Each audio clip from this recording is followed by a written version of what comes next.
On va commencer, donc si vous êtes prêts à l'attaque, on va vraiment démarrer le sprint le plus riche, le plus intéressant et le plus convivial de tous les temps. Alors on va commencer avec mon ami Alain Toledano.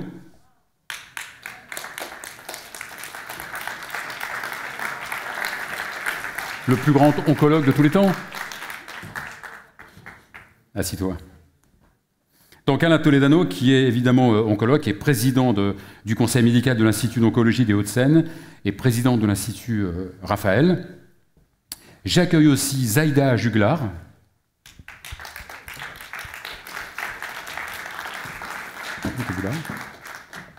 Et qui est patiente. On a besoin des patients quand même, hein, évidemment. Voilà, et j'accueille aussi Ariel Spiegler.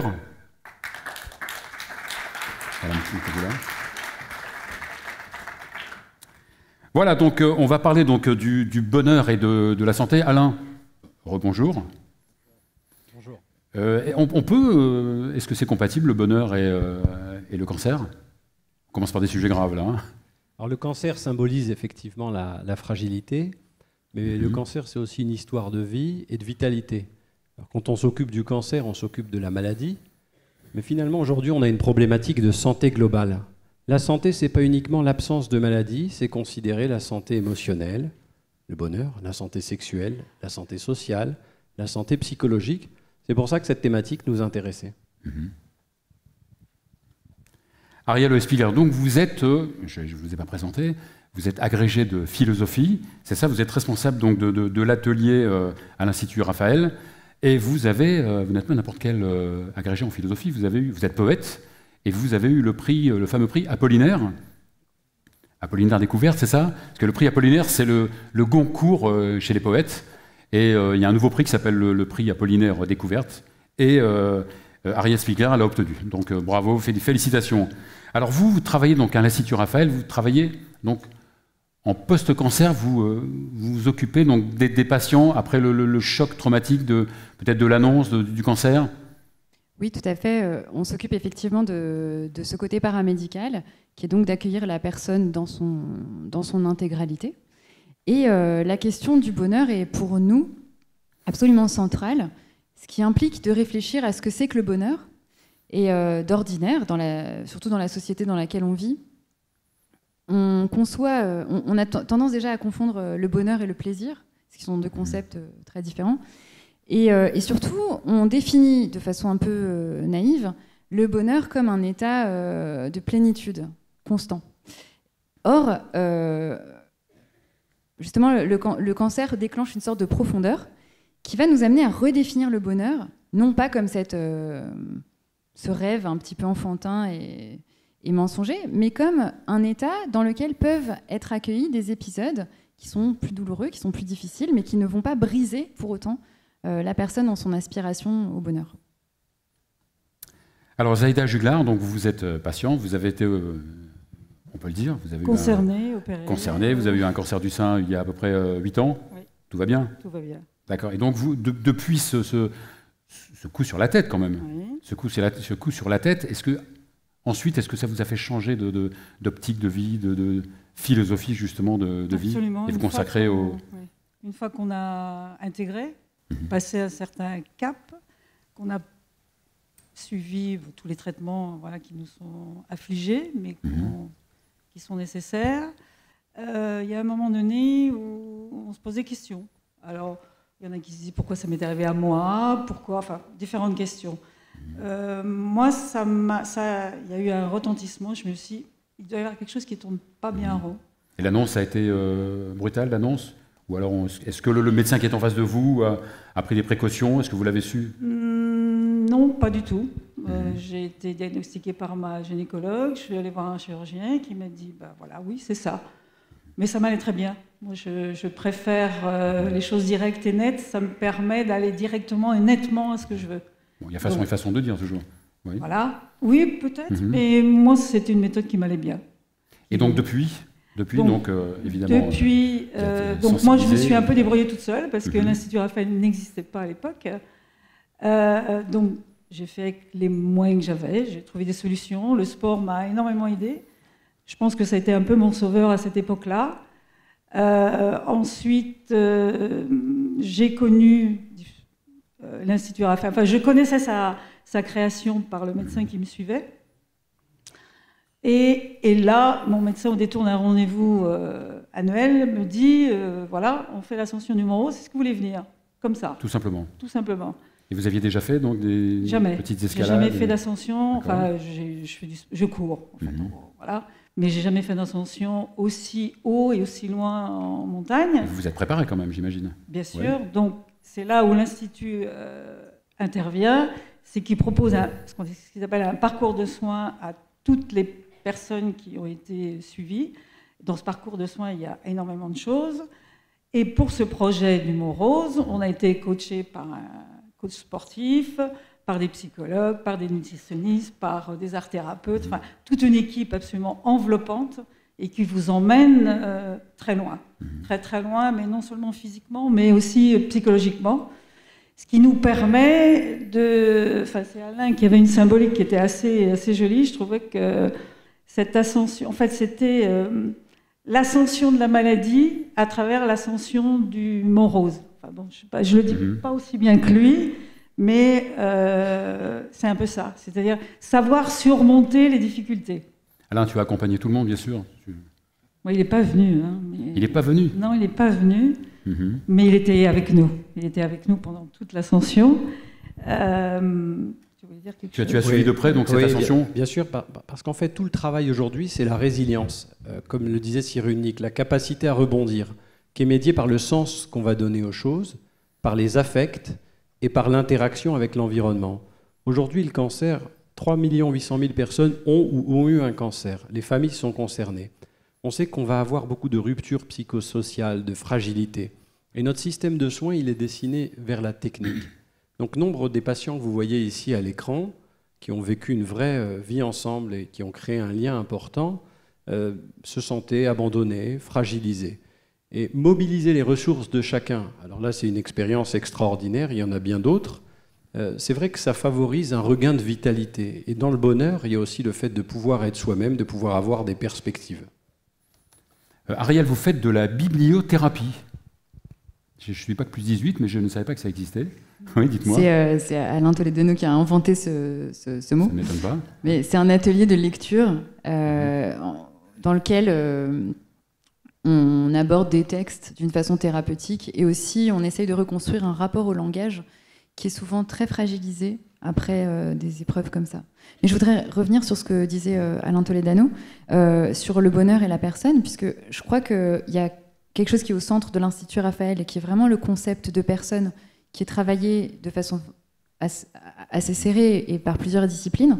Et la conclusion à laquelle semblent arriver les équipes, c'est qu'une personne est centrée dans la mesure et dans l'exacte mesure où elle est capable aussi de se décentrer et d'aller à la rencontre d'expériences, de personnes, etc., qui vont l'emmener ailleurs.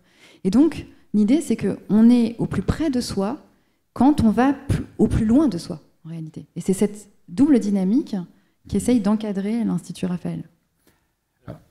C'est vrai qu'en fait, pour beaucoup, alors on l'appelait Raphaël. Raphaël, c'est l'ange de la guérison.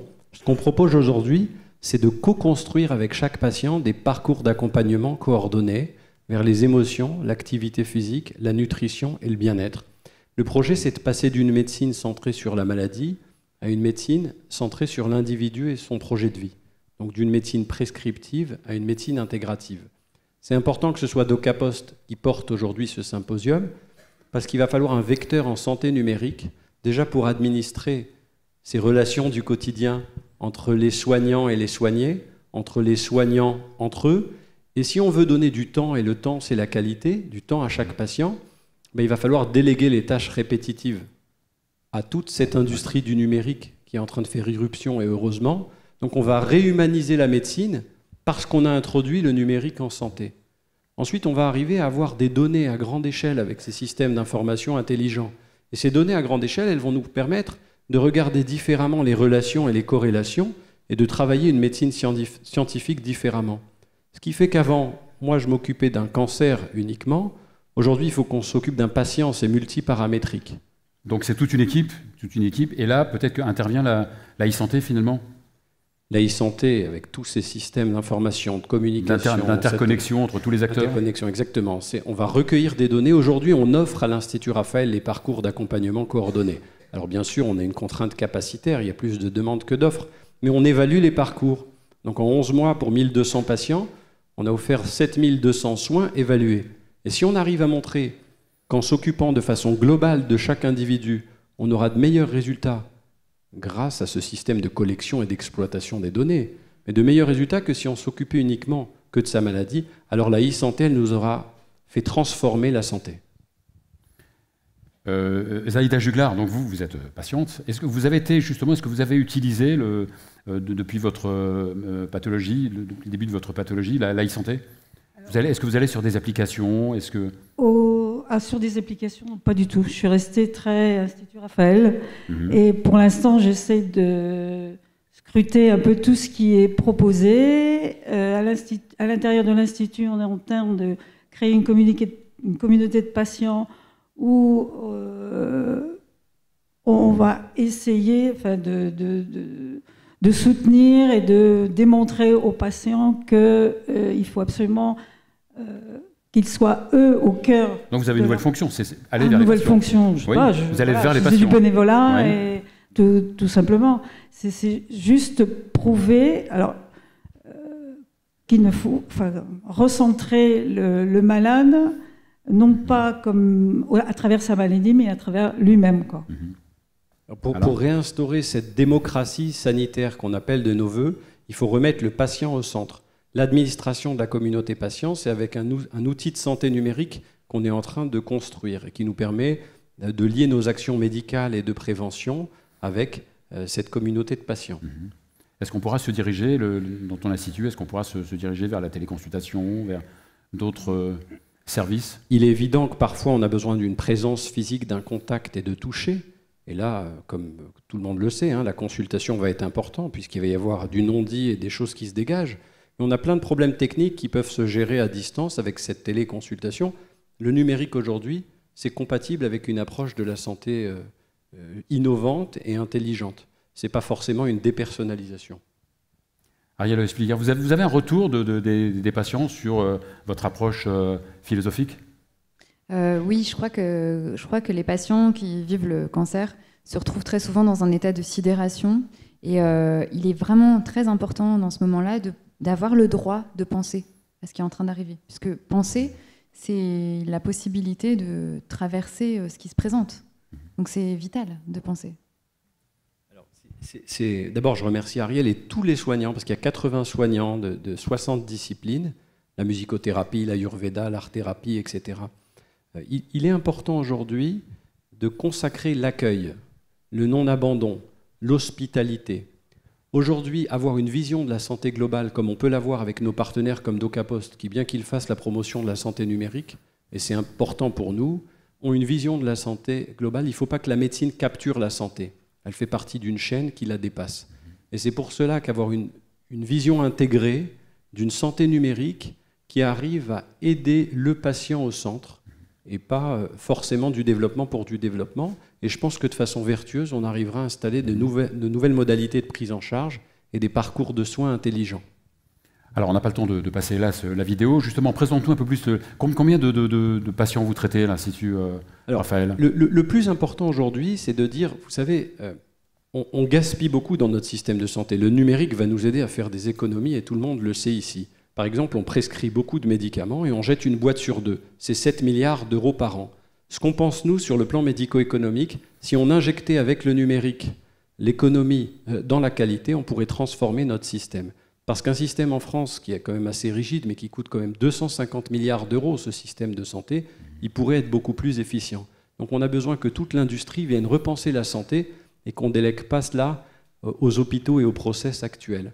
Aujourd'hui, on est capable de prendre en charge 3000 patients par an. C'est le pari qu'on s'est donné. Enfin, il ne faut pas oublier qu'il y a 450 000 nouveaux cas de cancer par an en France et que tout le monde mérite de manière solidaire une prise en charge globale pour ne pas se sentir seul et déprimé et finalement être tué socialement après avoir eu son cancer. Alors, tu as dit une phrase qui m'a beaucoup marqué. L'idée, c'est de ne pas passer du trauma au traumatisme. Exactement. Être ébranlé par la maladie, être fragilisé, c'est quelque chose de tout à fait concevable, c'est même humain. Par contre, avoir un traumatisme redondant qui envahit ta vie psychique et qui finalement te casse dans ta manière de consommer, de vivre, d'aider les autres.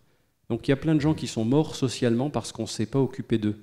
Les chercheurs en expérience patient ont fait leurs travaux sur la science de mortalité et la consommation. Quelqu'un qui sait qu'il va mourir, il consomme moins. D'avoir peur aujourd'hui, ça coûte des milliards d'euros à la société. Alors il faut que la société elle investisse des sous pour diminuer les peurs et mieux s'occuper des gens. Mais il va falloir réguler tout ça, donc il faut des nouveaux outils. Et c'est un peu le travail qu'on propose de co-construire avec tous les acteurs vertueux de la santé numérique.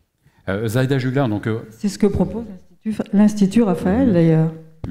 Alors c'est vrai qu'après le cancer, on a souvent une phase dépressive. Est-ce que vous avez eu cette phase un petit peu de dépression post-annonce Probablement. Je me suis... Et même pendant le traitement. Oui, absolument. Mais le sport m'a beaucoup aidé, donc je me suis mis la tête dedans pour essayer de pallier comme je le pouvais, puisque voilà, je me suis fait aider d'un psychologue que j'ai trouvé toute seule. Et le sport, ça m'a sorti un petit peu la tête de l'eau et ça m'a permis d'aller voir un peu aussi, connaître mes limites, le goût de l'effort, le goût de l'accomplissement, parce que quand je finissais une course, même à travers les traitements, si j'étais très fatiguée, j'étais quand même contente de l'avoir faite. Et de là, des questions se posent. Voilà. Quand vous parliez tout à l'heure de bonheur après un cheminement pareil, moi, j'en suis persuadée. Je ne sais pas si j'y suis arrivée. Je sais que grâce à tous ces parcours de soins et surtout à ce que propose l'Institut Raphaël, je crois savoir, au moins ça paraît très prétentieux, mais savoir un peu me servir, qui je suis et surtout me servir de qui je suis et comment je m'en sers, en fait. Et être heureuse d'avoir déjà tout ça. Alors, pour terminer, c'est vrai que quand Ariel, avec quelques mots dans un atelier dédié, va prononcer les mots justes, il y a des patients qui arrivent à se sentir compris et à rentrer dans un processus. Quand on va avoir une femme de 45 ans qui a l'air guérie mais qui n'a pas eu de rapport sexuel depuis 5 ans et qui s'effondre en larmes, de trouver la sexologue, c'est important. Quand on va changer son régime alimentaire, sa digestion et son transit, c'est fondamental. Donc aujourd'hui, il faut concevoir de façon très globale cette approche. C'est un modèle comme un autre. Nous, ce qu'on a essayé de faire, c'est de se détacher de tout le système qui était annoncé comme étant visible à partir du moment où la sécurité sociale le prenait en charge. En fait, c'est ce modèle de transformation qu'on propose. Et sans le numérique aujourd'hui, on ne serait pas capable d'aller de l'avant et d'amplifier ce modèle-là. Et c'est pourquoi on est venu témoigner aujourd'hui. Est-ce que le numérique il peut parfois prédire le risque de dépression? Est-ce qu'il peut... Alors notre objectif avec la constitution d'une biobanque et la gestion de ces databases, c'est d'arriver à prédire à l'avance qui, après un traumatisme, va faire une dépression. C'est peut-être chez ces gens-là qu'il va falloir mettre en place des parcours un peu plus complets. Mais l'intuition clinique ne suffit pas à gérer des problèmes aussi complexes. Donc ça va devenir notre outil et notre allié, l'outil numérique. Qui va permettre de gagner du temps patient. Et de l'efficacité, du temps et de l'efficacité dans le soin. Ariel Spiegler, pour finir, une petite conclusion. Un peu de philosophie dans ce monde de brut. Écoutez, je ne sais pas pourquoi je pense à cette phrase d'Émile Cioran qui dit que la bêtise consiste à vouloir conclure. J'espère que justement, ne concluons pas. Merci. Voilà, je crois qu'on peut les applaudir tous les trois. Merci Fabien. Merci à vous. Merci à vous.